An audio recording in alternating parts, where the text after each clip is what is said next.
We're going live again. Another edition to the greatest sports talk show during the quarantining. It's The Process. That's the new name, The Process. Yes, that's what we're going to call it. I got my buddy Matt Mintschenko, assistant coach in Virginia. We're going to have some fun with my buddy. All right? We're going to keep it G. All right? Should I go hatless? My hair's spiky here. Should I go sideways? Do that. I don't know what we should do, but we'll keep it here. 5, 4, 3, 2. Matt, you there?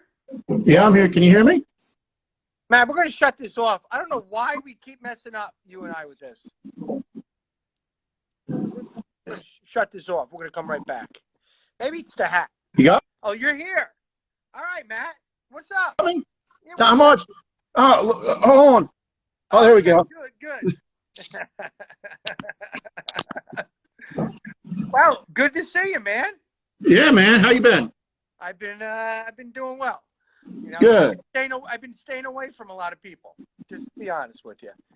Well, I tried, but I can't. I'll tell you what. Nobody has cursed me out to my face in 7 weeks. It's awesome. So great. I'm doing well. Makes two of us. And I look a lot better from far away. Me too. I'm loving it. You do. You got a face for a radio, man. I'll tell you. Yeah, I know. It says the camera adds 30 pounds or whatever. Probably really? look like Sasquatch. What do you got? 3 cameras on you then? Yeah. All right. Let me introduce you, Coach Mintschenko, to my fans out here. Every time I bring a guest speaker, it's somebody I'm connected with. And the guy I got on today is a buddy of mine from when we both first started playing football. You played a little bit earlier than I did, but it was our Pop Warner at Southern Regional. And Matt Mintschenko's been my teammate in football and baseball right on up through Pop Warner to high school. We've kept in touch. We're good friends. It's great to see that he's coaching at John Hanley High School for 12 years, and you're coaching your son and having a blast. Before that, you played ball at Ferrum College. We're going to talk about all your good stuff and how you got to where you're at. So with that, Matt, let's start off with quarantining. How is it in Virginia? I want to know if it's different there than it is in New Jersey. Our state's still shut down, Rob. My primary job, though, is as a firefighter. So, I got to go out and pick up sick people sometimes, and we don't know what they have. So it's kind of scary, but we're taking precautions, the mask, the gloves, eye protection, all that good stuff. But when I come home, it's a lot of relaxing now.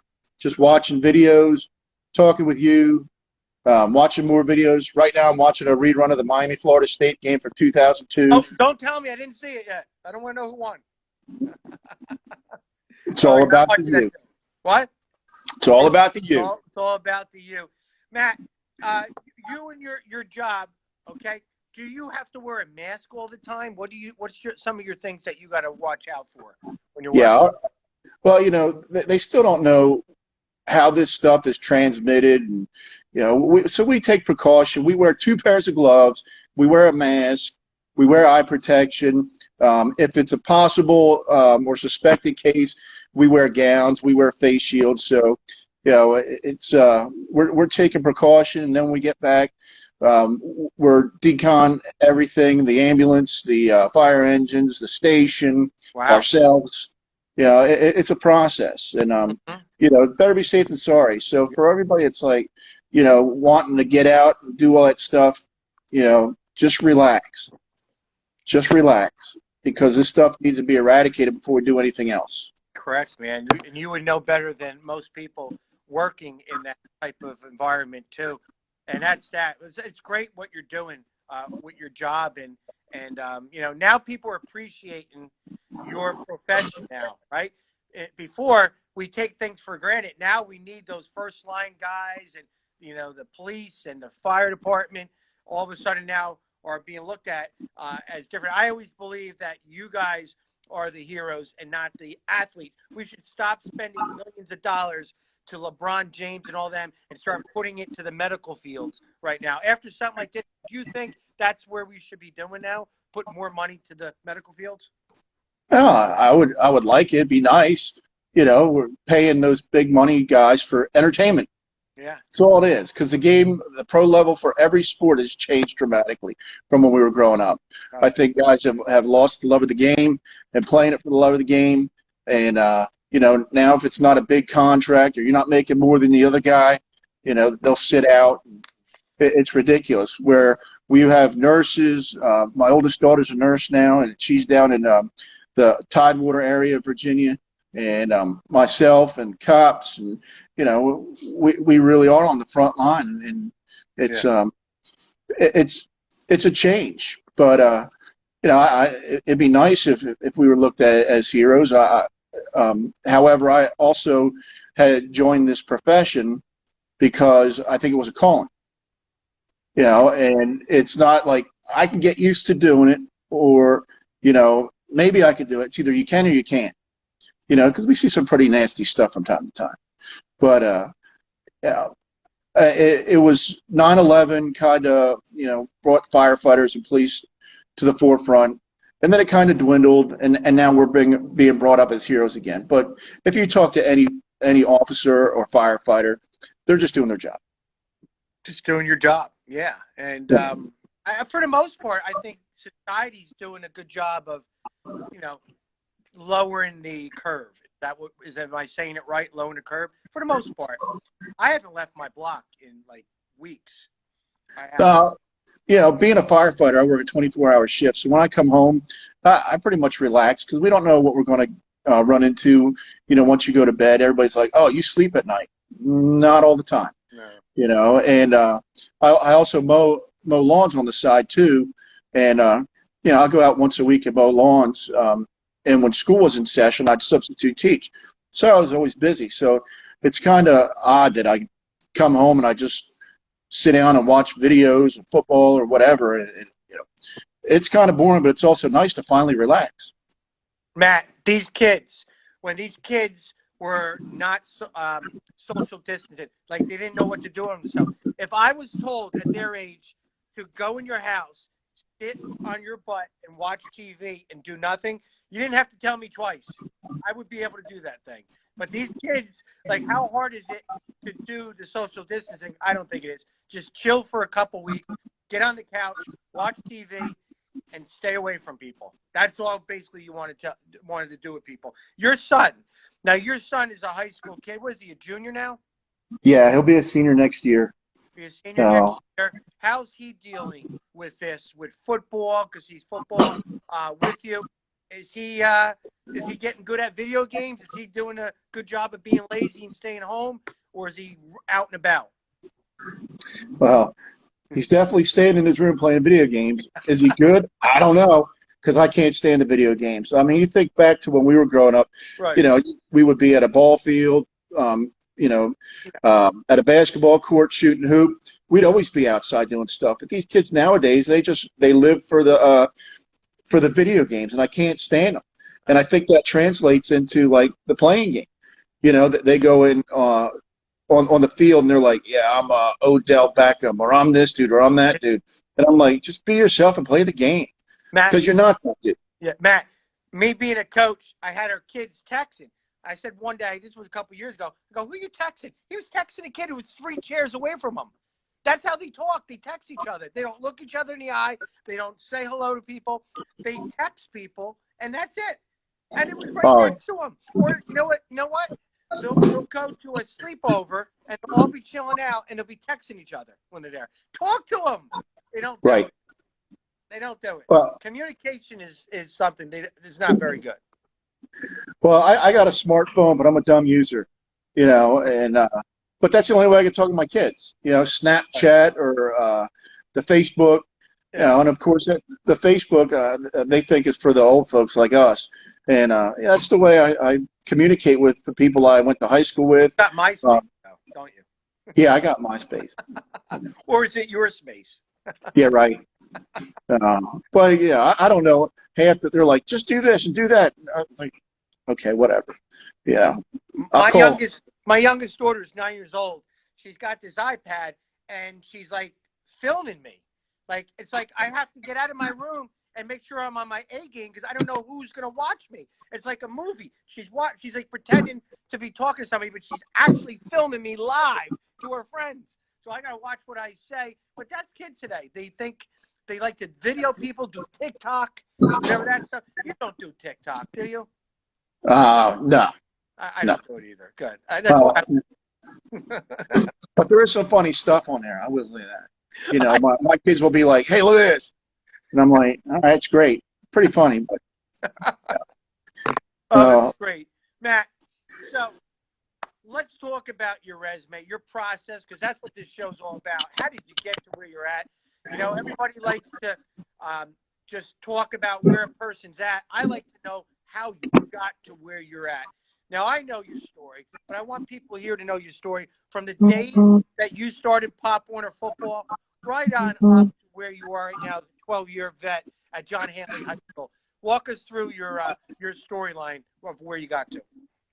all right, so I actually started Pop Warner football up in Somerville, and since my dad filmed for Somerville High School and Coach Jerry Moore, I don't know if you know Coach Moore. He was coach at Somerville and then at Elizabeth. Yeah, he. I guess he had a little bit of pull, and a year early, I was able to play on the B team, Somerville. So I went to every practice, and you know, I got abused just like every first-year player. Yeah. And then, you know, I was the smallest guy on the team, wearing number 72, playing nose guard, and you know, there was no avoiding contact. So, you know, after a little while, you get fed up with the one getting beat up. So you figure out the game pretty quick. And I think that's where the kids today are losing it because they play the video games instead of going out and learning how to play the game, you know, even just pickup game. So then I moved to Manahawkin. I played for Southern Pop Warner through all their teams. And then we went into high school, played freshman ball at Southern. And then my sophomore year, started varsity at defensive end. And do you remember who our first game was our sophomore year at Southern? Donovan? Scrimmage. Oh, was it Point Borough? Pemberton. Oh, yeah. Wait, Pemberton. Octavius Gold.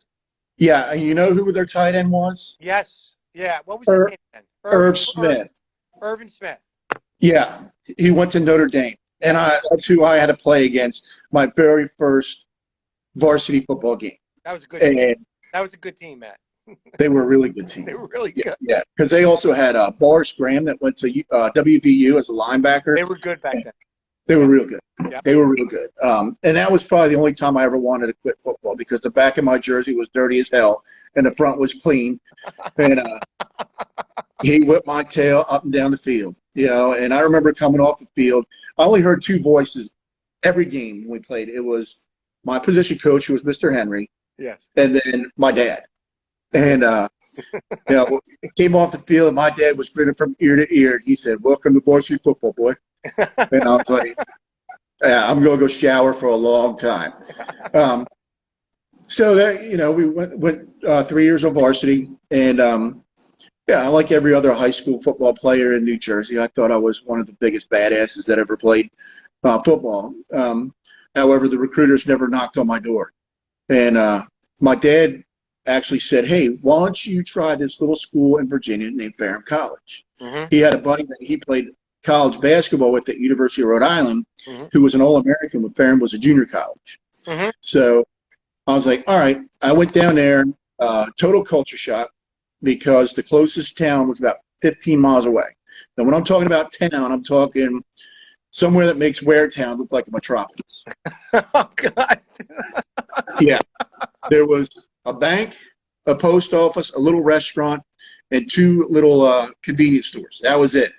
And the first convenience store that I went into, right in the front door, there was a shirt rack, and it said, "Franklin County, Virginia, the moonshine capital of the world." Look at here. So, yeah, so I go in to check in my freshman year, and the coach there was Hank Norton. He was a legendary coach in Division III in the junior college ranks. He passed away 2 years ago. But he was very military-oriented, and, you know, he was a great guy. And, you know, he had rules. military rules. So, you couldn't have any hair that touched your ears or your neck, no facial hair, no jewelry. You ran a pretty tight ship. If you were late to any practice or any event, you had to run the hill after practice. And that was a mile uphill in full pads. And he got in his little Jeep Scout or International Scout and followed you up the hill. And if you made it, he'd say, "All right, good job." And he'd turn around and drive down. You had to walk. And if you didn't make it, he said, "I'll see you at the bottom of the hill." And as soon as you got to the bottom of the hill, he'd follow you right back up.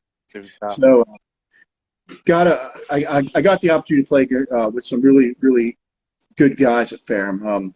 There were some guys that were there because Division I or Division II didn't work out for them, so they transferred to smaller schools. You played with Chris Warren. Yeah. Now, Chris was he was just a man among boys. How many years did he play in the NFL, Chris? 12. Yeah. 12 or 13. Seattle and who else? Seattle, and then Dallas, and then he went to the Eagles. Yep. We had some other guys that were. We had a guy named Jim Kitts. He was the year after me, and he wound up playing in the pros with the Green Bay Packers and the Dolphins and the Redskins. And he got his start with the Albany Firebirds in the Arena League. And but he was a stud. He was like 6'4", 240-pound linebacker at Ferrum. So we had some guys. And we went to the semifinals of the Nationals 2 years in a row. My freshman and sophomore year, went to the semifinals of the Nationals. Yeah. First year we lost to Union out of New York. Mm-hmm. And the second year, I think it was Washington and Jefferson. So, but it was a great time. Became a real job, and when my GPA is lower than my 40 time, I gotta concentrate on things. So, not that I had a choice, but I knew what my priorities were, and I stepped away from football and focused on my grades. Mm-hmm. So then I met my ex-wife. We moved to Winchester because that's where she was from. And I didn't do anything. I just worked and started a family and all that stuff. And a fellow moved in behind me, and he videotaped for Hanley's rival school. Mm-hmm. And he's like, "Hey, you want to videotape with us?" And I was like, "Well, yeah. How many filmers do you have?" He's like, "Well, we got 4. Each guy takes a quarter." I said, "Seriously?" I said, "Yeah, if I can watch from the press box for 3 quarters, that's great. I'll do it." So I was with this rival school, and one of the guys that I went to Ferrum with, who was coaching at Hanley, he saw me up in the box. He said, "What the hell are you doing there? You live in Hanley's district." I said, "Well, you give me a job there, and I'll do it." So in the middle of the summer after that football season, the Hanley's coach called me up, and they said, "Hey, I heard you film." And I was like, "Yeah, I film." So I went in and talked to him, and I said, I want to do more than film. I want to get involved, potentially coach and all that stuff. So I kind of invited myself down to practice, and I started working with the outside linebackers and my buddy from Ferrum. And he said, I think this guy might know a little bit. So I started coaching a little more, and they found somebody else to film.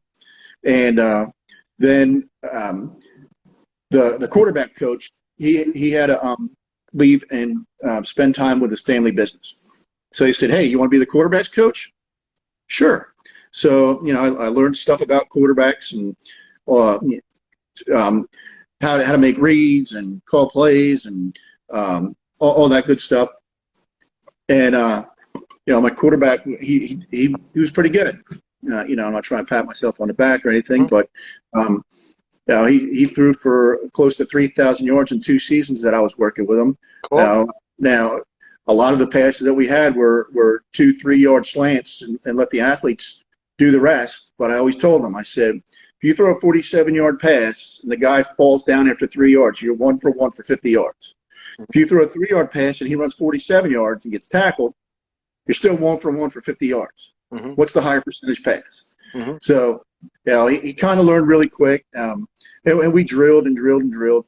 And then the quarterback coach came back, who happens to be the head coach now, and luckily he kept me on staff. And he said, "You want to coach inside linebackers and running backs?" So that's what I've been coaching for the last 4 years, and I'm really enjoying it. And how many coaches have you been under? there? Three. Okay. Three. Yeah. The fellow that hired me, he's a great guy, and he just retired from a job 2 counties over. And then the second coach, he came from Gallaudet University. That's And that's the here school, right? yes. And he was a really good guy too. Did you And hear stories on what they do with the beat of the drum, and that's how they know when the ball's snapped? It's amazing. yeah, it's the vibration of the drum. It's amazing. That's what it is. Yeah, and they actually played Shenandoah University, which is right here at Winchester. Right. And after the kickoff, Gallaudet was on offense, and all of a sudden I heard this big drum, and the guy that's smacking the drum, I mean, he's beating the hell out of it. I thought he was going to knock it over. And but they were tough, and they're scrappy, man. Don't let their disability fool you. They're scrappy. But he's a college-minded coach, and he ran it our team a little different. He was truly a head coach, and he let the coordinators take care of the offense and defense, and the position coaches take care of the positions, and he just kind of organized everything. But he left, and he went to the apprentice school down in Newport News. And it's a little different than your regular NCAA because they're the only school that pays their players. Yeah, yep.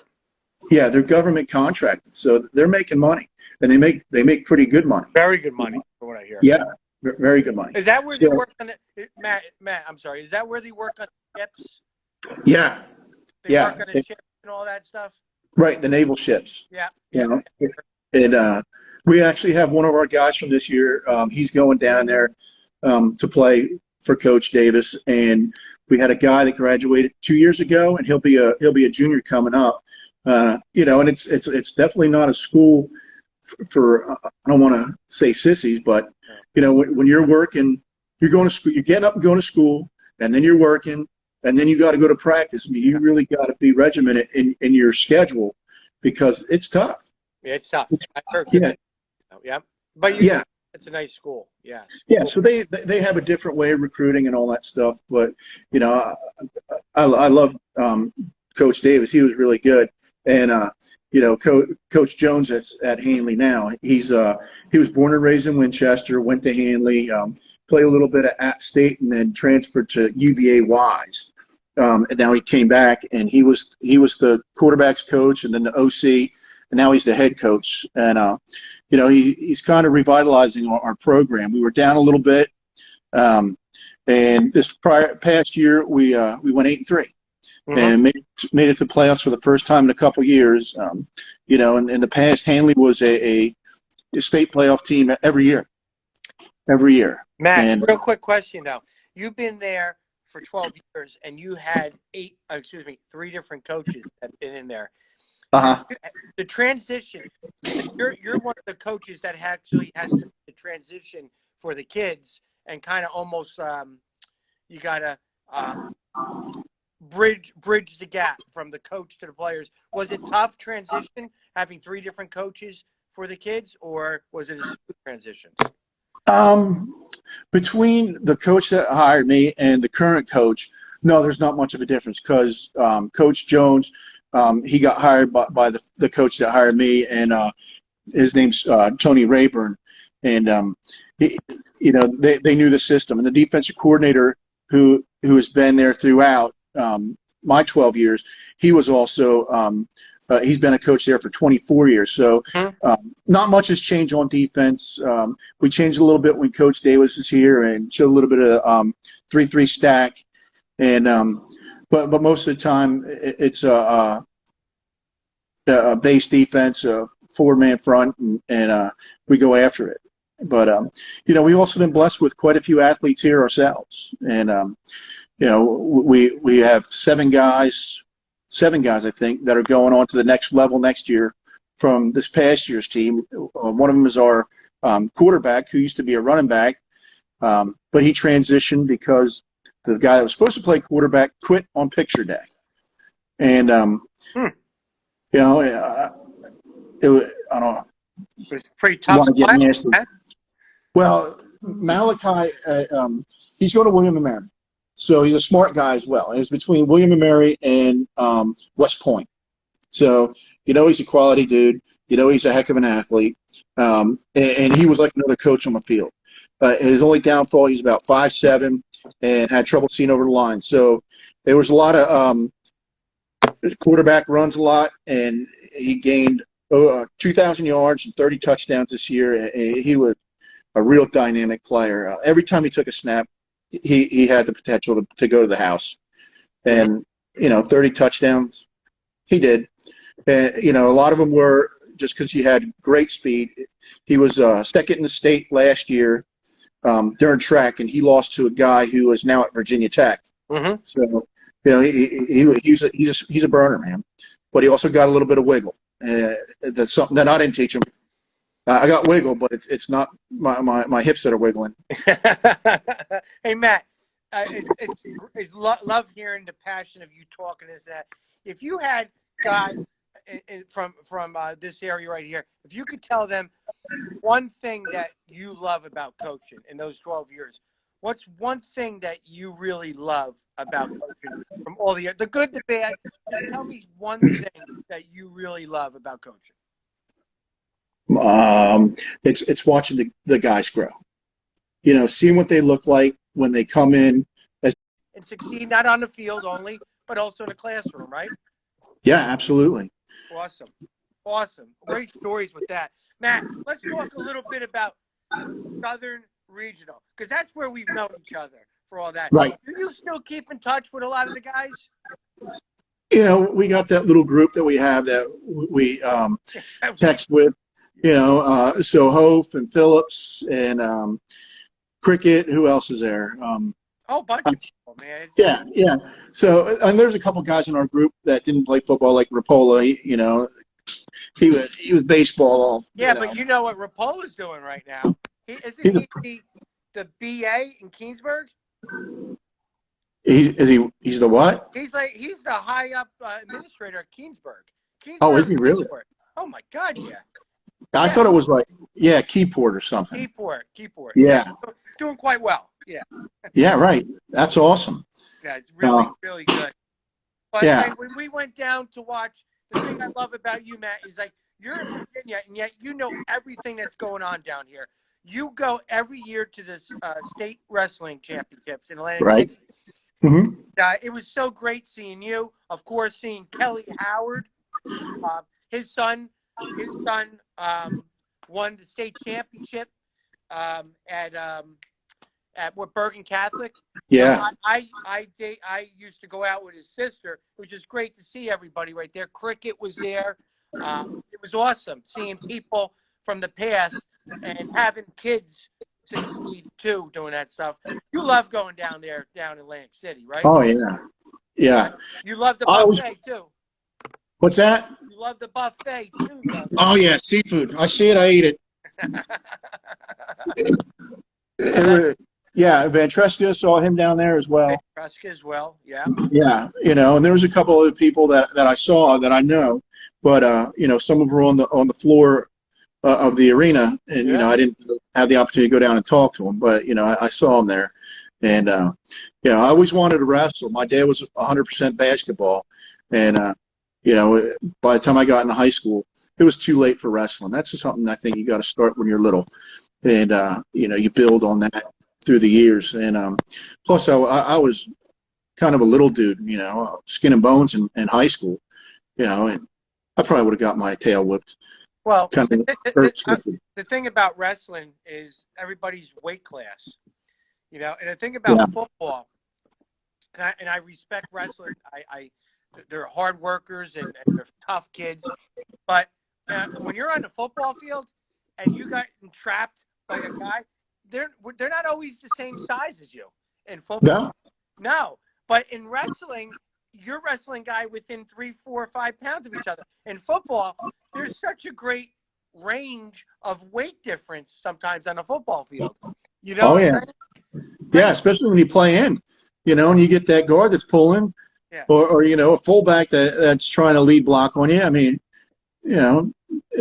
I wasn't.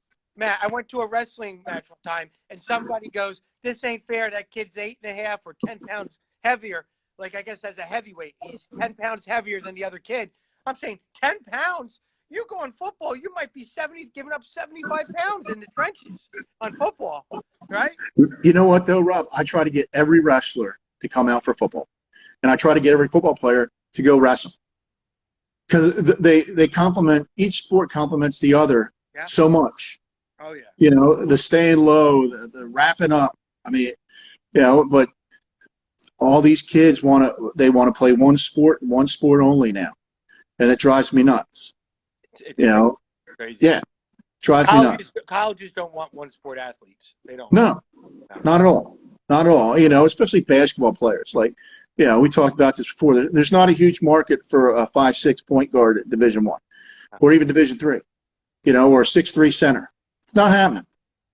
It's not happening. So play another sport, man. You might find yourself that you like it. You find yourself you might excel at it. And you find yourself that it's making you better at the sport that you really, really like. Yeah. Matt, how about just playing sport to have fun? You know? Absolutely. And that's one of the reasons I played them. Yeah. You know, how many times did we laugh at football practice or baseball practice? Baseball. Oh, my God, we had a blast. Oh, yeah. We had a blast. We really did. Freshman basketball. Oh, God. Watch it now. We're alive. All right, good. But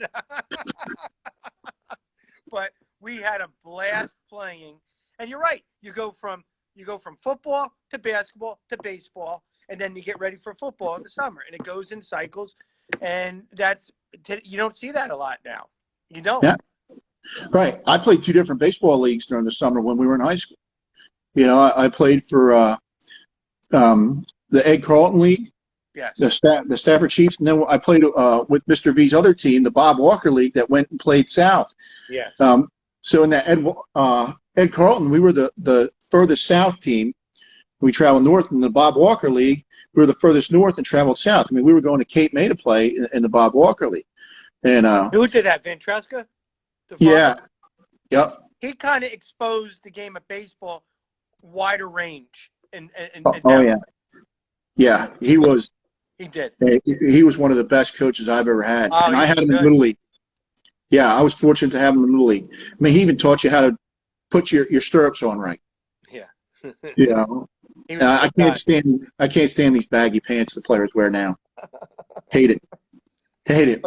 It's terrible, man. There's not a lot of old school tradition anymore. There really is not. And when the kid does old school stuff, people laugh at him. Yeah. Right? You know what? One of the goofiest things that I've seen this year, and especially, well, it was even in college football, is these football players in games wearing the hoodies. Yeah. Right? Come on, man. Like, for what? You know, and some of these guys that have this long hair and stuff, yank it, man. Come on, free game. Yeah. Free game. Oh, it's awesome. Yeah. But tradition is, I mean, just tucking your shirt in. Like the olden days, they laugh at me. So I actually overdo it. I tuck my shirt up to my neck. So it looks like I'm all legs. They're laughing at me. But basically, tuck your shirt in, guys. How hard is that? How hard is tucking your shirt in? How about tying your shoelaces? Okay? That's a new rule that came out. You're allowed to tie your shoelaces. Yeah. They don't do it. Hey, Rob, do you guys, here's what happened a couple times at Hanley. You know, pregame, I go in there just to double check with my players and make sure they know what's going on, the game plan, the scheme that we're running for the week or whatever. And you look, and the guys are in front of the mirrors wrestling. Oh, seriously? Yeah. You know, my son's one of them. You know, hey, Dad, I need the shield, and I need the gloves, and I need the sleeve. You know, is that going to make you play better, man? Yeah. No. We give you everything you need to play the game. Yeah. Go out there and play. Now, let me go back to a story at Fareham College. We played our first home game my freshman year in a monsoon. Absolute monsoon. We were up to our ankles in mud on the sideline. The field was torn up. So after our game, we go back to the dorm and we turn on the TV and Penn State's playing. So same weather, you know, and their field's just ruined too. So the next day I turn on ESPN in the morning to watch the college game day recap or whatever it is. Penn State's rolling out new turf, new grass. Wow. Yeah. We go up for stretching on Sunday and film. And while we're stretching, 5 dump trucks come up to our field and dump gravel on the field. That's what we played on. Played on gravel, man. So, you got this stadium. Our stadium we only had stands on one side at Ferrum. Now they have turf and they got stands on both sides. They got a really pretty field house. And but you look at these stands like, wow, it goes from end zone to end zone. And it's about 40 rows high. It's a pretty nice stadium. And they go up there and they see the turf. And the game was won before we even started the game. Oh yeah. Oh. Yeah. These people were like, oh my Lord. And it was murder, man. Crazy. Yeah. So it was just a mess. But we played on gravel. And it was, sometimes you hear all those stories about them old guys, and they're like, well, when I played, well, guess what, man? We had some guys that were studs, and there wasn't enough weight in the weight room for them to accomplish what they wanted to do. But we had one bench in our weight room, and it was just plywood. There was no padding on it, no nothing. And they were putting up 450, 500 pounds on the bench press. These kids got it so nice. Our weight room at Hanley is gorgeous, man. Absolutely gorgeous. Mm-hmm. When we get teams that come in from out of the area for a game for basketball, right. Their dressing room is right across from the weight room, and they're just in awe. They're like, oh my God. Now, it's a beautiful facility you guys have with that. Oh yeah. But There's Matt, from the days that you and I played, rules, regulations are a lot different now. I mean, water breaks. We were deprived water breaks back in the day. Yeah, water makes you weak. Yeah, right. Rub dirt in it. You can't see the trainer unless you're weak. Back in the day, that was tough. I mean, nowadays, like, we used to have triple sessions. God forbid you have 2 sessions exceeding 5 hours now. You can't do it. It's crazy. Right. And what do we do in between the sessions? We went in the gym, and you find a spot. Most of the time, people are just knocked out. Yeah. Getting a rest. Yeah. Bag lunch or whatever. But not now, man. Not now. Now it's just, it's different. And it's probably going to be even more different 20 years. Oh, yeah. Well, that's why I try to make it light on the guys and lighten it up by, talking with them and having fun and chit-chatting at practice. But they also know, like, when it's time to strap it up and go, whether it's indie drills or group drills or team drills, I've been lucky with the position guys I coach. They know what I expect out of them, and they go. Matt, I'll tell you what. I love the sound of the cleats walking up our hill to go to the football field on the pavement. And I love hearing when I tell our guys to buckle up at the same time, and the snap of the helmets. I love it. I just love it. I just love those little subtle things that kind of remind you of, our days of playing and coaching right there. Matt, I'm going to end it right here because I want to be able to put this all on the film because we're over 40 minutes. I want to thank you for coming on here, and you're more than welcome to talk more about your football program as it gets closer to the season. I appreciate you talking. 12-year vet, John Hanley High School at Winchester, Virginia, inside linebacker and running back coach. We're looking forward to seeing you guys succeed and get a better record than your 8-3 from last year. Yeah, man. I'll be up there to watch you guys too this year. You got it. I'll see you later, Matt. Thanks. All right, Rob. Bye. Later.